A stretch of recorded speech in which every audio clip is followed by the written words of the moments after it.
নমস্কার বন্ধুরা, আশা করছি তোমরা সকলে সুস্থ আছো, ভালো আছো, স্বাভাবিক আছো। আমরা সকলে সুস্থ আছি ও স্বাভাবিক আছি। আজ একটা নতুন ব্লগ নিয়ে তোমাদের সামনে হাজির হলাম। মামামের কিন্তু আজ প্রথম স্পোর্টস ডে। তো এটা ছিল রোববারের খেলা, মানে 12ই জানুয়ারির ব্লগটা তোমাদের সাথে আজকে আমি শেয়ার করছি। আজকে মামামকে প্রথম আমাদের পাড়ায়, মানে আমার ওই বাড়ির পাড়াতে যেখানে আমি ছোটো থেকে বড় হয়েছি, সেখানে কিন্তু আজকে স্পোর্টস। তা আমার খুব ইচ্ছা মামাম প্রথম খেলাতে নাম দিক।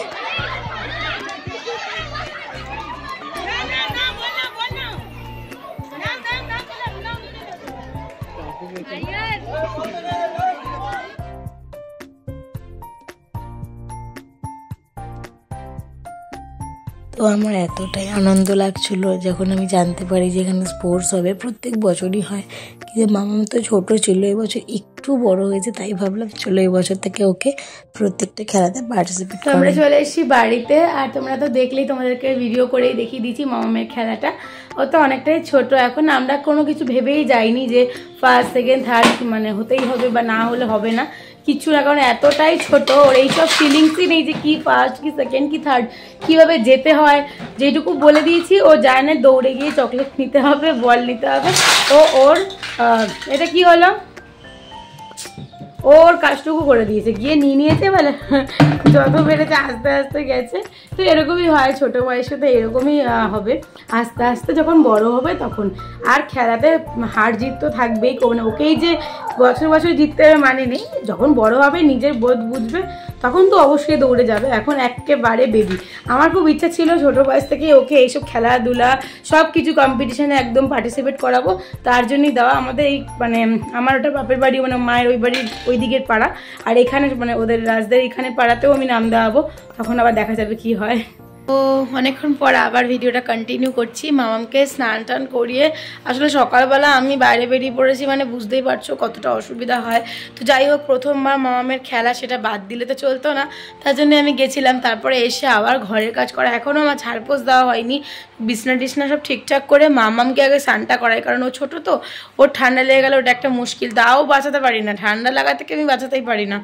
আর স্নান টান করিয়ে দিয়ে ওকে বম্মার ঘরে দিলাম, দিয়ে এখন বসিয়েছি। ওই দেখো ওখানে ভাত হচ্ছে, ওখানে চিকেন এনেছি, আনা হয়েছে, ওটা ঠিকঠাক করবো। আজকে ভাবছি চিকেনটা ওইসব কষিয়ে না করে, কারণ অনেকটাই বেলা হয়ে গেছে, এখন বেলা বাজে 1টা, তা ভাবছি ওটাকে একবারে মানে একদম মাখিয়ে মশলা টশলা ম্যারিনেশন করে প্রেশার কুকারে দিয়ে দেবো, মানে যা হয় হোক আর কি, খাওয়া হবে।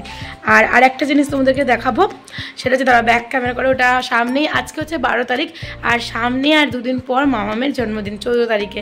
তো বার্থডে ব্লগ তো অবশ্যই দেবো। বার্থডে ব্লগ বলে আমরা বিশাল কোনো বার্থডে করছি না যে তার বিশাল ব্লগ হবে, ওই যেটুকু ঘরে বাচ্চাকে কেক কাটাতে হয়, খাবার দিতে লাগে, ওইটুকুই, কোনো বাইরের কাউকে কিচ্ছুতে কোনো নিমন্ত্রণ কিচ্ছু না। আমাদের ইচ্ছা আছে 5 বছরের বড় করে বার্থডে হবে। আর অন্নপ্রাশনটা বিশাল বড় করে হয়েছিল, ধুমধাম করে, তখন যদি ব্লগ করতাম তখন তোমরা দেখতে পারতে, মানে গায়ে হলুদ থেকে শুরু করে বিয়েবাড়ি ভাড়া করে 2 বেলা খাওয়ার দাওয়ার সব কিছু, প্রচুর নিমন্ত্রণ করেছিলাম, অনেক সুন্দর করে হয়েছিল, অনেক বড় করে হয়েছিল। তো 5 বছর জন্মদিনটাও ইচ্ছা আছে বেশ বড় করে করা, এখন সময় কথা বলবে। যাই হোক, তো বাবা আমাদের ওই বাড়ির থেকে ওকে 3খানা গিফট দিয়েছে এবছর। বাবা একটা গিফট দিয়েছে, মা একটা গিফট দিয়েছে, ভাই একটা গিফট দিয়েছে, ভাগে ভাগে ওরা দেবেই, ওদের একটা মাত্র নাতনি, ওদের আদরের জিনিস ওরা দেবেই। তো বাবা যেটা দিয়েছে সেটা তোমাদেরকে ব্যাক ক্যামেরা করে দেখাচ্ছি, আর মা যেটা দিচ্ছে সেটা একবারে বার্থডের দিনকেই দেখিয়ে দেবো। ওটা হচ্ছে ড্রেস দিয়েছে একটা, ওটা পুরো কেকটা কাটবে। আর ভাই যেটা দিয়েছে ওটাও বার্থডে দিন দেখাবো। আর আমরা মামামকে যেটা দিয়েছি এটা খেলনা দিয়েছি আর কি, ও তো বাচ্চা মানুষ, ও তো খেলনাই ভালোবাসে, তো ওটাও পরে দেখাবো। আমি যেটা সামনে আছে সেটা দেখিয়ে দিচ্ছি, মানে বাবা যেটা ওকে দিয়েছে। চলো ব্যাক ক্যামেরা করে দেখাই। তো এই দেখো, এই যে স্টোরেজ ওয়ার্ড্রপগুলো, এগুলো কিন্তু স্টোরেজ ওয়ার্ড্রপ, মানে এমনি ওয়ার্ড্রপ বলা চলবে না, এগুলো স্টোরেজ। এগুলো কিন্তু এরকম ছিল না, আমি অনলাইনেই বুক করেছি। বাবা আমাকে বলেছিল কী নিবি সেটা, মানে মাম্মা কী নেবে সেটা, আমি না উল্টোপাল্টা জিনিস মানে পছন্দ করি না, খেলনা পুতুল এক গাদা, একটু দরকারি জিনিস হলে খুব ভালো হয়। তো আগের বার বাথটাব দিয়েছিল, বাথটাবে তো মেয়ে স্নান করতে খুব ভালোবাসে, আর ওটা ওর প্রিয়।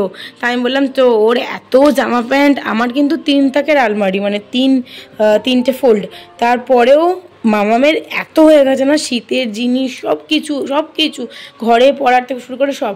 তাই আমি বললাম তাহলে এক কাজ করো, আমাকে এই ছোটো যে স্টোরেজ ওয়ার্ড্রপগুলো, এটা কিন্তু লম্বা, হ্যাঁ 4 তলা, মানে 4টে ফ্লোর আছে। দেখো এই পাশ দিয়ে দেখো, এই যে 1, 2, এই 3টে, এই 4টে।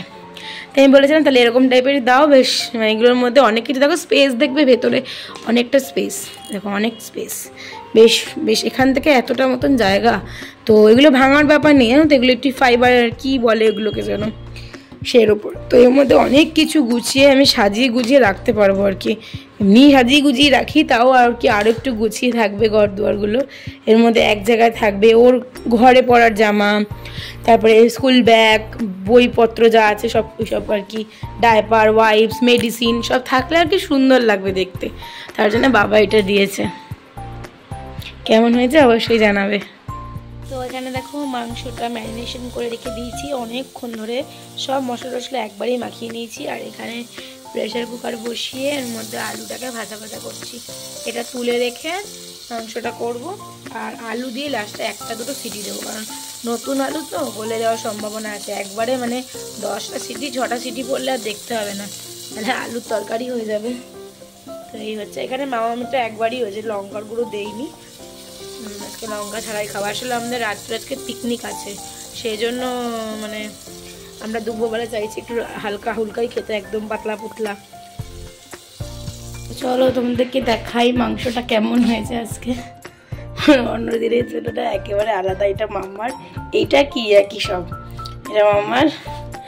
এই দেখো আমাদের আজকে পুরো হলুদ হলুদ মাংসের ঝোল খাবো আমরা, একদম নতুন। আমাদের আমার হাতের মাংস স্পেশালি একটু লাল, একটু মাখা মাখা টাইপের হয়। তো রাজি না করলো, বললে এমনিও দেরি হয়ে গেছে কাজকর্ম সারতে, তো আমি হাঁপাচ্ছি। আর দেখো এত বড় বড় ঘরকে না ক্লিন করে পরিষ্কার পরিচ্ছন্ন করে রাখা, বিশ্বাস করো প্রচুর খাটনি হয়, মানে এতটাই কষ্ট লাগে, এতটাই শরীর হয়।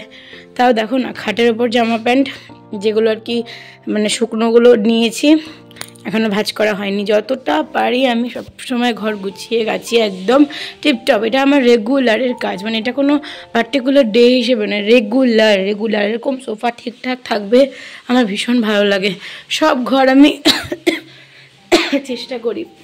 তো সেই জন্য ভাবলাম দেরি হয়ে গেছে, চলো রাজও বলে রাত্রেবেলা আবার উল্টোপাল্টা খাওয়া দাওয়া, মানে রিচ টিচ মাংস হবে, তার থেকে এইরকম পাতলা গঙ্গার জল খাওয়া আজকে।